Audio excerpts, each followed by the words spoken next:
Why are you drilling into our table? Because I'm a very visual person. Can't you be visual with something that isn't our table? Hello everyone, welcome back. I'm Maya, and together with my husband Aladino, we have been rebuilding this Cape George Cutter 36 for the past 5 years, but we're finally nearing the finish line and putting on those last few exciting touches. So last summer, you all saw us struggle with the Windlass.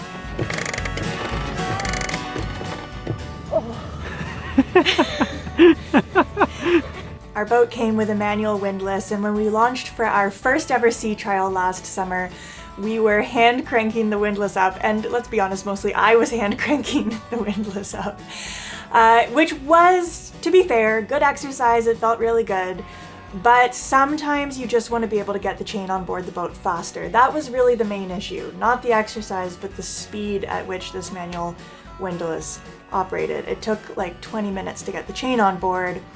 And it is definitely a safety consideration to be able to just get your chain on board quickly sometimes when you need to. So we knew that an electric windlass was on the roster for this winter's refit, but we weren't quite sure which one to go with, and this is the perpetual dilemma of the refitting boat builder. There's always compromises, and choosing the right product is really difficult. And we're used to this. We know that choosing boat parts is really tricky because you're weighing all the options and trying to do your due diligence, and it's hard. But this decision might have been one of the hardest. It was so fraught, and we were so stressed about it for so many days. I'll tell you why, and I'll tell you the conclusion we finally came to. You found a windlass. Well, that is, highly regarded in the cruising community. And I found it secondhand, but it has never been installed. So brand new, but 17 years old in a box. So yeah, it's a bit of a gamble. So the windlass I'm referring to, it's called the Lighthouse 1501. It's a 316 stainless housing. What is good about this windlass? It has a really good reputation because it has several manual retrieval modes, which for a cruiser is important. Yes, we are trying to have an electric one, but it's good to have backup if electrical doesn't work for whatever reason. It's a windlass with one motor option only, and yet it is recommended between 30-foot boats all the way up to 55-foot boats because the way it is built internally, with how the gearing is done, it can pull quite an astonishing amount of weight. So there's a lot of reasons why we want this windlass, but it's really expensive when new. When new, we're looking at about $9,000 to $10,000 US dollars, which in Canadian dollars is, I don't really know, 14 to 15,000, something like that. And we found one for sale on Marketplace locally for 5,000 Canadian dollars. So yeah, parts of it are almost a no-brainer. And on the other side, what makes us hesitant is the company is hard to get a hold of, unfortunately. They make this really amazing piece of gear, but they seem to be a mom-and-pop shop on the smaller end. Because we have questions about, if we are to buy this secondhand windlass and it needs parts, we need to know if we can get those parts. Because this could be an amazing deal, or it could be a really expensive piece of metal that Paperweight. we can't really use. Yeah.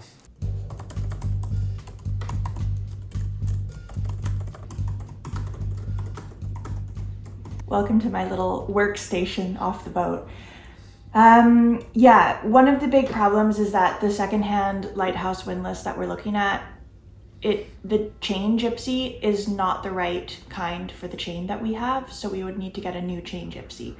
And we would need to order that from Lighthouse. They're proprietary, like you can't just get it from a different brand because it's quite unique.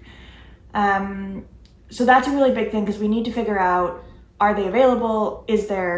What's the cost? How much does shipping cost from California? Because it'll be like a relatively heavy part, and that's all gonna factor into, is this worth it? To be honest, I feel really stressed about this decision because it's just a lot of money for a product without a warranty. It could be like this incredible deal. We would be getting this for 3,500 USD. But it's just a bit of a hard decision to make because 3,500 is still a lot to spend if it doesn't work. So, yeah. Oh, hi. Good to finally get a hold of you. Yeah, so I'm the guy who is looking for the used WGGP, but I'm so glad that I finally got a hold of him. Yeah, it's really good. The only unfortunate part is just the timing because it is now the morning that we were gonna go look at the secondhand lighthouse. Mm-hmm. But things are looking rather challenging after the phone call. The gypsies, the one that we need, they're all back ordered. They're in the process of changing foundry, so there is none right now. They cost basically $600 each. US. The Windlass we're looking at carries 2, so we would need 2, but there is no ETA, so it will be quite a bit of a gamble. I think we need to start to change plan. Mm-hmm. Let's talk a bit about why we wanted a lighthouse. Well, that's the thing. We're kind of cornered ourselves into believing we need one because there's this amazing deal around the corner. But all things considered, it's not going to be that amazing of a deal anymore. All right, let's do some visualizing in place here about the options that we have. We want to keep this portion of the bowsprit for dinghy parking. If we were going with a horizontal windlass, now this is a template of one specific model, but they're all similar. If we are using this spurling pipe, then the motor extends. Oh, that's how it goes. The motor extends about past to where the cardboard template ends. So that means, well, then we have to think about what to do with the dinghy. The lighthouse would be more compact. It's just in the front here. The thing is, though, we would have to drill a 2-inch hole through the stainless steel plate, through the bowsprit, through the king plank. Don't love that idea, but we could use the old spurling pipe. We would possibly have to make a custom stainless steel plate, which is again more effort and expense. And then there is a vertical windlass, which is what we had on Magic Carpet 1. We had really good experiences with it, so I don't know why I didn't think of them much. We have to make sure that the chain runs parallel to the center line, of course, to the roller, so let's template that out. So there's the roller, and then that is an approximate location. And the run for the chain looks pretty good. We would have to drill a hole here for the motor and one where the chain comes in. Yeah, I was getting not blinded. I mean, thing is, it is such a good windlass that we got so focused on wanting it because there is this one around. So keep that in mind. It has incredible specs, but it just doesn't seem to add up for us. Yeah. And for a new one, it's a little too much. So, yeah, I think that's the best call. Okay. And I'll keep pondering about this option. But yeah, so far I like the sleek profile. We have the bowsprit free for the dinghy. Yeah. So far I like it. I'll call the seller, we'll cancel the appointment, and we'll continue brainstorming what windlass we are going to put there. Sounds good. Okay.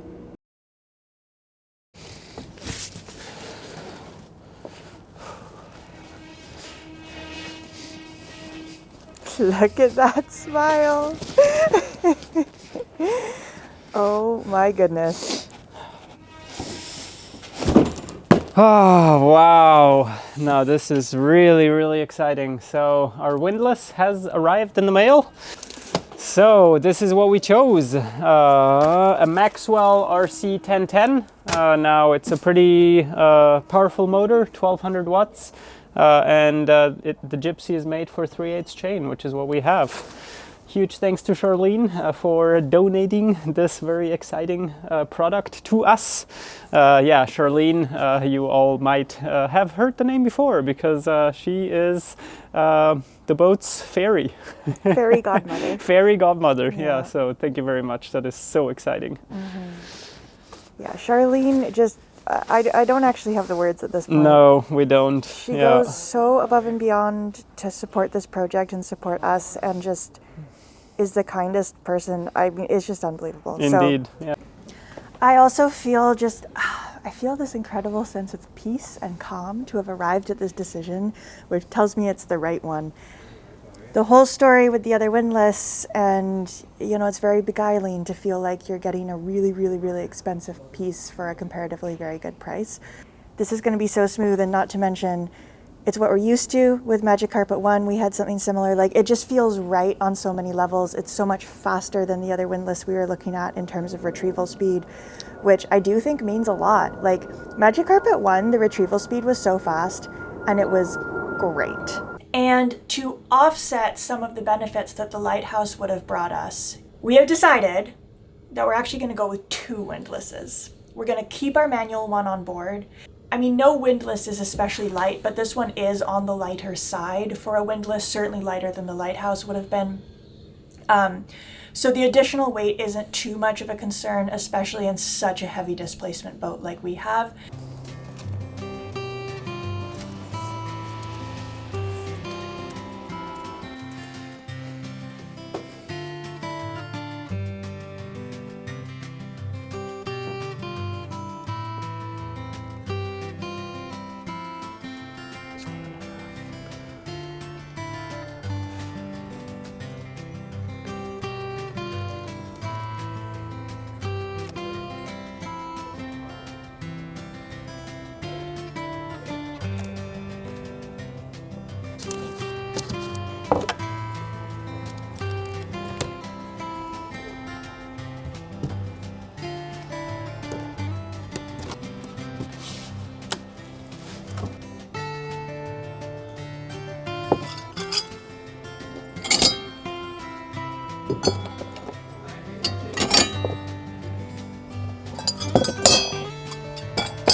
Why are you drilling into our table? Because I'm a very visual person. Can't you be visual with something that isn't our table? It's our table for a month. And then we're out of here.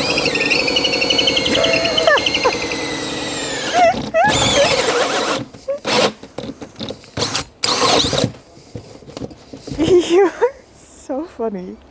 Well, it's also, my back hurts a little bit. And carrying around all these heavy things. So instead of just handling the Windlass, I'm gonna plop it in here and see it actually in place and take measurements like a civilized person. I see.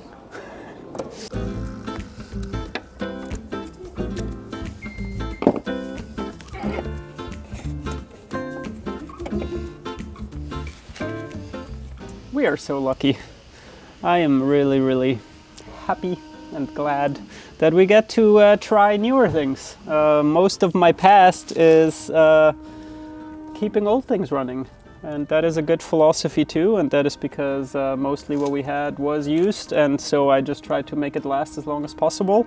And it is a huge luxury for me now to be playing with a newer model of something and see the innovation that has come over the years. The motor has 4 bolts, but you only need 2, so that means the motor can go in different orientations because it just needs 2 bolts here to plug it in, and that means that your wire runs will be a little bit different. So it can go like this, it can go like that, many different options. The motor can go here, like I said, it can go over here, it can go back if you have room in the back, so many options. As long as it doesn't protrude here where the chain falls down, you want to keep clearance there. Here there's a little side glass for the oil, because the gearbox housing of course has oil in it, so yeah, very neat features, very cool.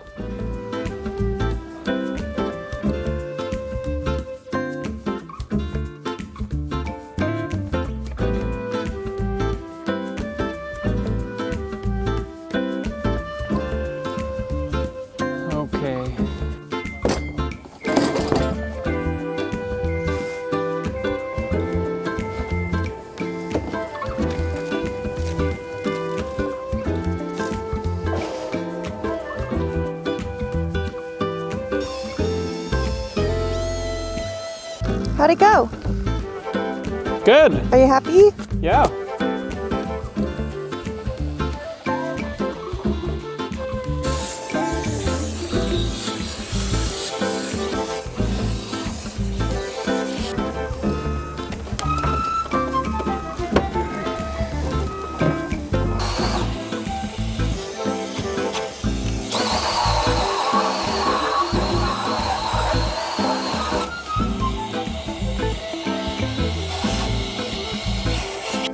Beanie, how'd that go? Good. I don't know why I didn't think of this before. We finally have light in the chain locker. The miracle of drilling a few holes. Wow. Visibility in there. So much better. Oh boy.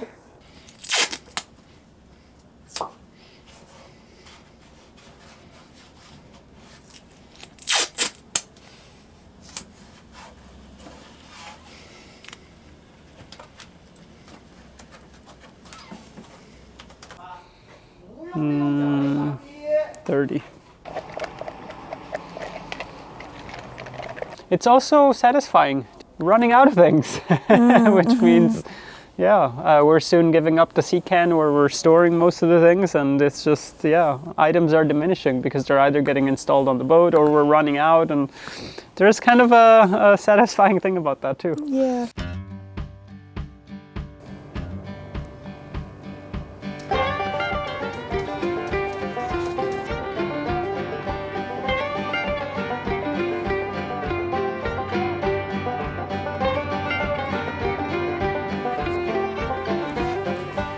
So let's move on to thinking about a plinth. I wouldn't know the terminology, I just came across it in the manual. Plinth, for those who haven't heard that term, is a razor. Well, it's actually, if you would have a curved deck, you would use it as an adapter. You curve it to the curvature of the deck and then have a flat surface on top.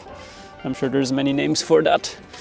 So the plinth doesn't require too much material per se, but unfortunately I think it still requires digging into one of our really nice pieces, because I want it to be teak. And we are running out of supplies, but aren't we so lucky and grateful to have these beautiful pieces? Is there no like dumpster teak from the boatyard that we can salvage? Dumpster teak. Well, we've salvaged dumpster teak before. Don't look at me like I'm crazy. Would be nice. No, I checked. We don't have more dumpster teak. Did Johannes get any? I don't know if it was teak. I don't know if he got any teak. Oh no, teak murderer. I'm too far away for him to hear me. That's the joy of proximity microphones.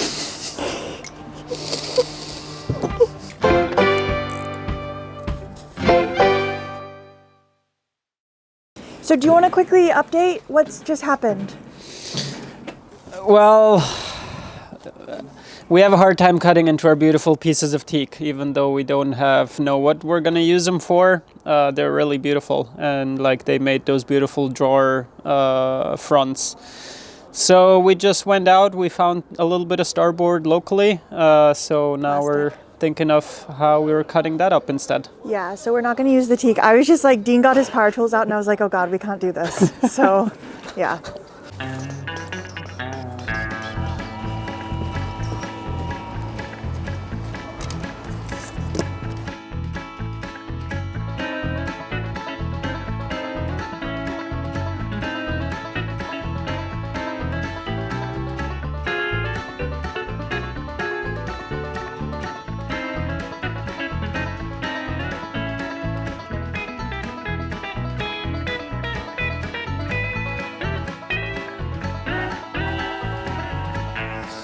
So here it is. I was chiseling away at this last night until dark. Quite ugly. It looks great. No, After thinking that it could have been teak, but so much less maintenance. And we do get a bit of the better height. The teak would have been 7/8. This is an inch.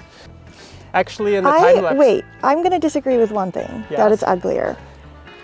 I actually don't know if it is, just because our whole deck is done with Ugly? white. Oh. And it's Our whole matching? deck is done with white frames around everything. Yeah. And this kind of creates a white frame around the windlass. Yeah. You know what would look nice though if this is ended on a pointy. I agree. Well, are you able to do that? You've got more material. Maybe I am, maybe, but it's not a priority, so not what I'm gonna continue with right away. Okay.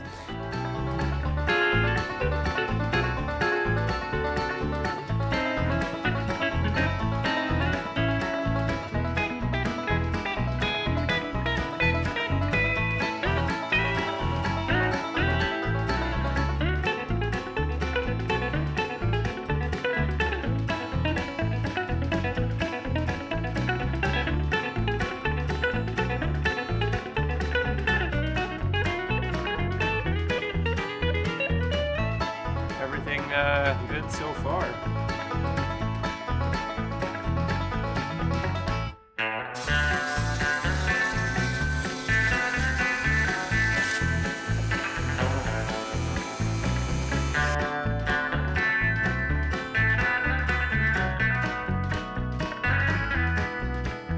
A couple of dry fittings later, things are ready to be bedded down. Now, starboard is a plastic, so it's hard to get things to adhere to it. I did a little test here, and I actually glued 2 pieces of starboard together using epoxy, and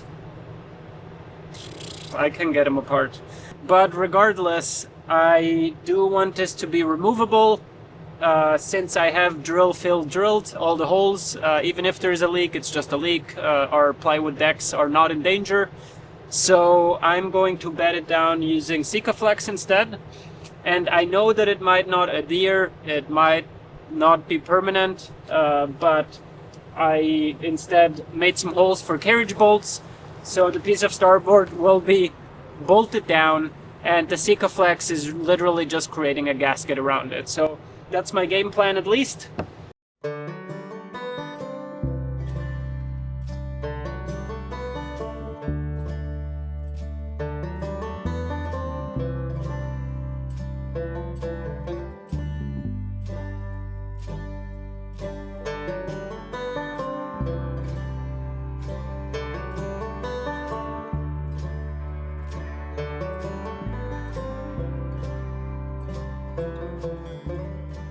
So yeah, a pretty thick layer of a pretty thick gasket in there. We'll let it cure and then tighten it down a little more.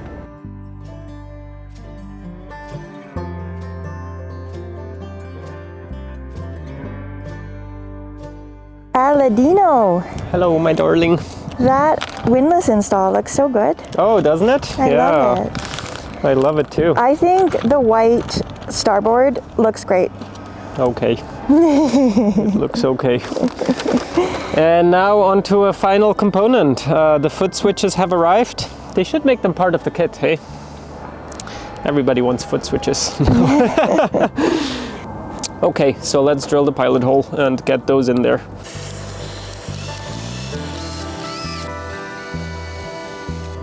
Pilot hole success!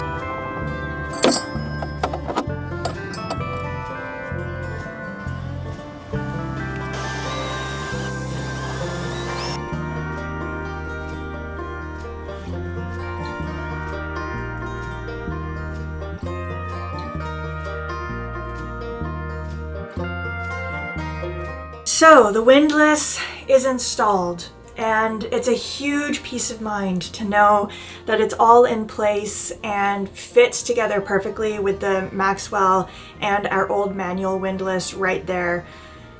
It's amazing. Now, of course, there's going to be some fussing around with the chain if we actually wanted to use our manual windlass, so it really is more there in case of emergency if the electrical system goes down and we have to use it. I feel so good about how this all came together. You could see at the beginning we were really facing some indecision there, which path was the best to take, and I think we did take the best path for us anyway, and that feels really good. So a huge thank you for being here and for watching. We're so close now to being back on the water, and actually the videos are coming closer and closer to real time. We're actually about as close to real time as we ever have been on this channel, literally ever.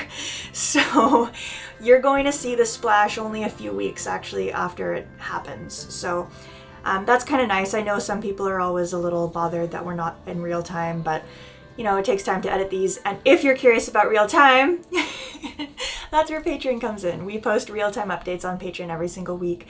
We're really, really grateful to the folks on Patreon who makes this all possible for us. So thank you to all of you over on Patreon. And yeah, you can join for as little as $2 a month. It's what keeps this all going and is what keeps it sponsor-free, which we're really, really proud to be able to do and really grateful to be able to do, solely because we are 100% audience funded. So thank you. All right. Cannot wait to get back on the water and start producing some beautiful artistic films about life afloat. We'll see you out there very soon, but of course, back next week for more boat building content before that can happen. Bye, everyone.